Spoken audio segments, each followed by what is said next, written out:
So if you were to meet him, what would you tell him? I'd tell him thank you.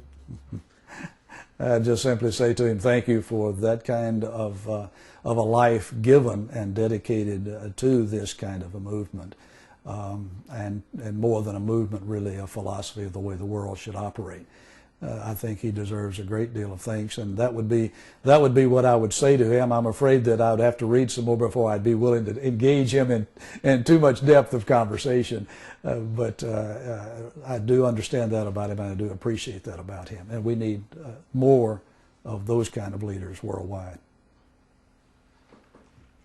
And thinkers, and there's this person, the Sufi master, direct descendant of Rumi, who passed away a couple of years ago, whose name was Shafiq Jan. He said about Gulen that Gulen is a modern Rumi.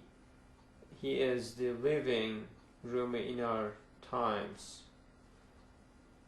Do you think so? Do you agree with him? Again, with my limited knowledge of Rumi, but of the movement of this, of an expression of one's religious faith that is very personal, that deals with one's own personal spirituality, and then gets lived out in relation to others in the sense of tolerance or peace or love with one another. And from what I saw and heard about Rumi and his followers, then that could be an adequate description, I think, of who he is. Yes. So you've been to Konya land and Rumi's tomb, and what was the most that meant to you about Rumi, like, or any feelings there? The most impressive thing to me is that sense of dedication of Rumi and of his followers since then to persons who are willing to spend the time and the effort and the discipline and dedication to fathom the real depths of one's spiritual life. And that's what my impression of all of his followers are that. It's something like the impression that I've had of persons in other faiths who are willing to give up a great deal in order to have the disciplined life that it requires for one to really dig down into the depths of one's faith, so that the rest of us on another level can get some benefit of that. Rumi and his followers seem to have that level of dedication. He had, and they have, that level of dedication. And I'm impressed by that level of dedication. So more on Rumi, the last thing about Rumi. What is Rumi's call in terms of, or how important Rumi's call of love and respect and openness would do for the dialogue and peace?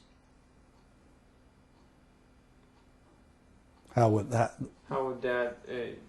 kind of be important for dialogue and peace?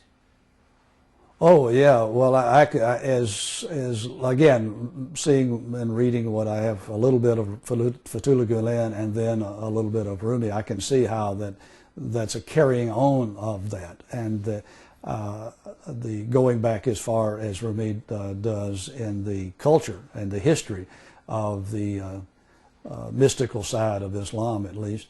That is absolutely essential, I think, that persons are transformed from within rather than us trying to transform each other or the world through some kind of political action, because I don't think that's where it really takes place. Hopefully the political and the governmental nature of things begins to reflect what's going on inside the heart of the people. And that's what I think Rumi, his movement, brings to us in the world community, is the necessity of the transformed heart. The cartoons published in Europe, and how do you avoid them? I have not really seen the cartoons. Somehow I've missed them. If they've shown them, I've missed that all the way around. I've been seeing the reaction to the cartoons. And I think that whatever the cartoons were, how they were doing their caricature, I think that it shows